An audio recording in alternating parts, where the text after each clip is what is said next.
Alright, so I got a few answers for some guys that are wondering why I'm having to clearance the cam so much on this motor.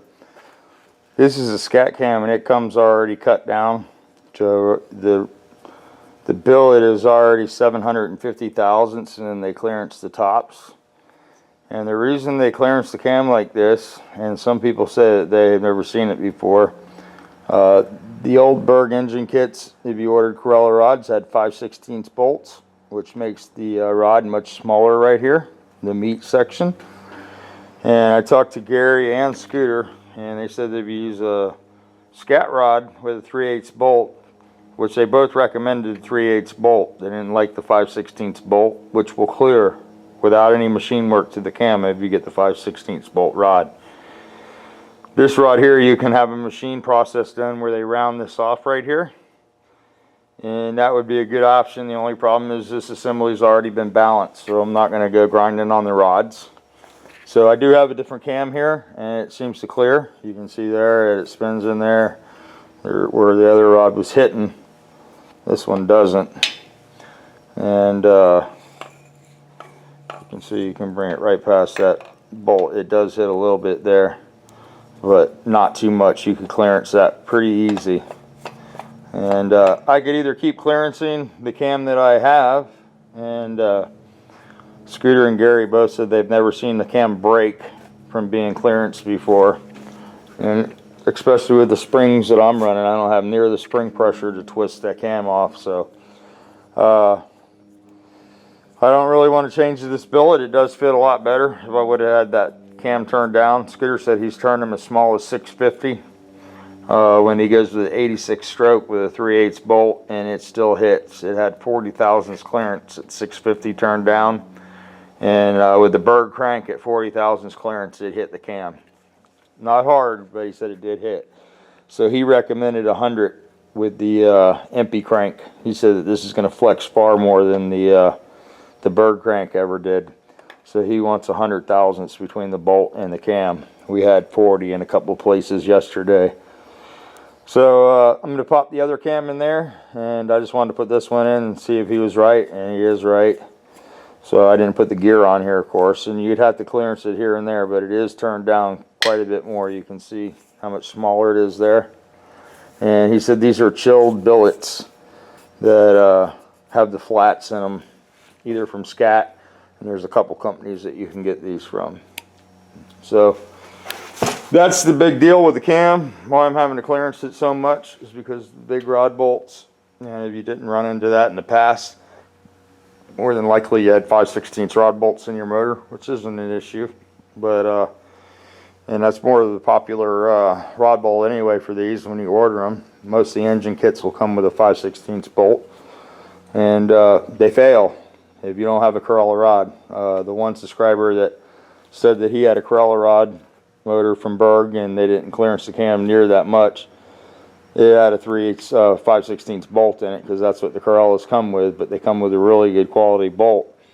And if you were going to buy these bolts for this rod and get the 5/16 model, the bolts would cost you $400 for 4 rods, maybe a little more now. I bought a set from my drag car back there when I had Gene resize the rods when he was alive, so it's been a while. But he did a set of bug pack rods for me, and he put the car 5/16 Corella bolts in it, and they were $400 for the bolts, $1980. So that wasn't an option on this motor. Of course, it's like I've told you guys before, you know, we can build anything you want, and the only thing that limits what you get is the amount of money that you're willing to spend. So if you wanted to buy a Corella rod and a Berg crank, we wouldn't have this issue, and you wouldn't need to have near the clearance between the parts, because the quality of the crankshaft would be much better, and we wouldn't have to account for the flex that this crank's going to see. That's just the facts of it. I had somebody tell me they got a race motor from CB Performance, and CB Performance, they don't sell race motors, they sell street motors. And if you talk to Pat Downs, he'll tell you that his heads are more than capable of producing the power you need to go fast, but his crankshaft is not. You know, it's a limiting factor. I don't think his crank's any better than this MP crank, personally. I mean, I've used them, I've seen them. They're about the same shape, and The finish on the journals is about the same. And once you get to a certain horsepower level with those cranks, they break or they flex to the point where you can't use them. And you very rarely will see anybody setting a record with a CB Performance engine in their car. Now the cylinder heads are a different story. They make excellent cylinder heads. But if you want a killer ass crankshaft, you're going to have to go to Scat, or you're going to have to get on the list and buy one from Berg. And there's very few people that buy a Berg crank to race anymore. We used to use them quite a bit down at Scooters, but you know, even in the early days, a good Berg crank was $1,500 with a flywheel wedge mated to it, and then you had to buy a set of rods to go with that. You could easily be in the $2,500 to $3,000 range just for a crankshaft and a set of rods. So most people go to the Scat choice, and if you get a 90mm crank, you're either going to have to go to Scat or Mullinex. You know, they're one of the only two companies that offer a 90mm crank. CB Performance doesn't. Scat or MP doesn't. 86 is the max. So as far as the 2500cc, one of my subscribers said they would have to be 90 by 94, which a 90mm crank, this would have to have 100 drop on the cam so it would all clear. So we have one 90mm crank down at Scooter Shop, and I think it was about $3,000. I don't know, it was really expensive. And then all the components that go with it, you know, you need a different cam gear set and all that stuff. So it's not just to buy the biggest crank we can get, you know, you got to put it in the motor. And we're all working with the same type of case, unless you go to Autocraft or a Potter block, and that's usually when we incorporate that kind of crank into a Potter block or a Autocraft case or a Scat 3-piece that's clearance for that kind of stroke. You know, getting that kind of stroke into a Volkswagen case is next to impossible. I think you can get maybe an 88 in there. I know we built an 88 by 94 down at Scooters before, an 88 Berg crank, which was, you know, super rare. And so as far as putting a 90mm crank in this case and this cam location, it would never be possible. So yeah, that's what's going on here. Just reality here, no fantasy.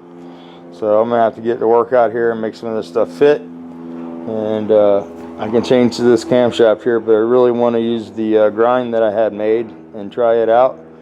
And the only other option I have is calling up CB this morning and see if they'll make me a cam on a smaller billet. So I might make that phone call just to see how long it would be, but I really want to get this buttoned up. So I think I'm going to go ahead and clearance it a little more and just go with it. And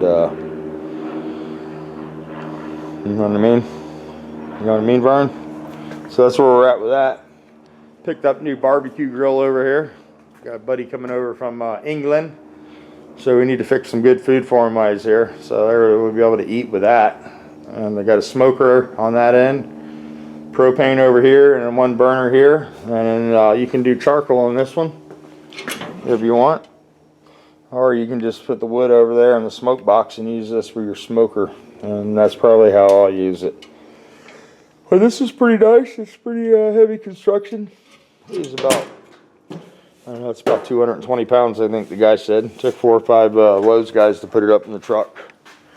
Hans unloaded it for me and it sort of fell on him and dicked his knee up a little bit, but he'll be okay, he's young. So looking forward to cooking with that.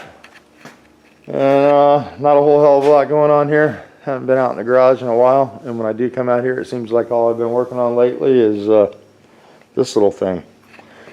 So I'm going to go ahead and get this buttoned up. At least short block today is my gold.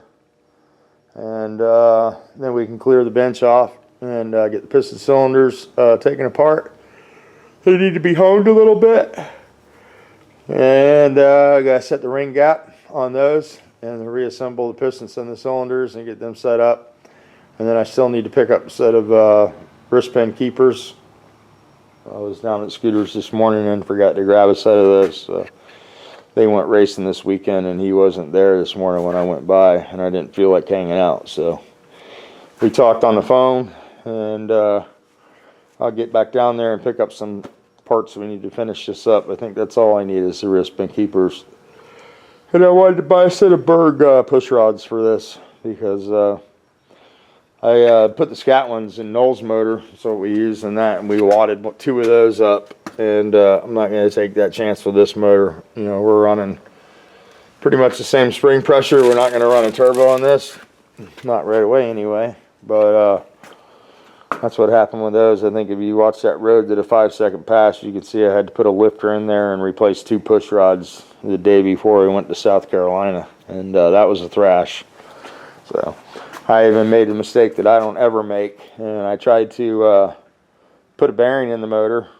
I don't know what I was doing. I was putting a bearing in the motor, or I put the lifter in the motor and I was trying to put it back together, but I was trying to leave the engine assembled on the one side and pull the head or the pistons out, and I just had to pull it up, you know, and I smashed one of the bearings. So we had to, you know, build it twice. I had to come here and pull a bearing out of a motor that I had built here, because it was a funky bearing, and it cost me a lot of work being in a hurry, and I hate that shit. I haven't smashed a bearing in I don't know how long, and I did it on that motor. So, but it happens to everybody, and you know, we had to fix it, and we ended up fixing it, and it ran really good. It ran 5s, and we ended up winning the race, setting low ET and fastest mile an hour. So it was worth all the effort that we put into it. So I just, I don't know if I want to apologize to my subscribers or not. I try to keep it really clean here on this channel. I don't use language, you know, try not to. And, you know, some of those race videos are going to have some language in them, because it's I'm on a different planet when I'm doing that. And I don't know how to explain it to you if you've never been in the hunt, you know, or in the, you know, in a race to win, and put that kind of dedication and work into something. It can get very emotional, and sometimes that comes out, and I apologize for it, but I guess, you know, I just want you to see the past too, because I'm proud of the way the car runs. You know, maybe not what came out of my mouth, but I was a little excited. So if it offended anybody, I do apologize, but it was just the heat of the moment kind of thing, and you can get pretty passionate when you're racing a car, trust me, especially when you have a lot invested. So it's not a financial investment for me, but it is time, you know. You can spend 50, 60, 100 hours before you go to a race real easy, and that's on top of the regular day. So you find yourself working till 2, 3, 4 in the morning, getting up to go to work if you got a job. There's a couple of guys on our team that have jobs, you know, that they have to go to. Noel owns a company, and he has to run that every day. So those days catch up with you, and you get very tired and very emotional. And by the time the race comes around, it's you have a lot invested. So I just wanted to explain that to some of you guys that maybe have never competed at that level before, or you know, ever raced, and it can get sort of you know, we talk a little different. The language is different at the track than it would be here in the videos, obviously. Anytime you get passionate about something, you know, you can get fired up, and I get really fired up at the track. And I like talking to the car, even though it can't hear me. But anyway, I just thought I would throw that in there. And you guys have a great day. Try to do the best you can today. Go push that record button and make it the best day that you possibly can, because this is what the Lord gave us today. And a little overcast today, but still I'm not complaining. Still breathing.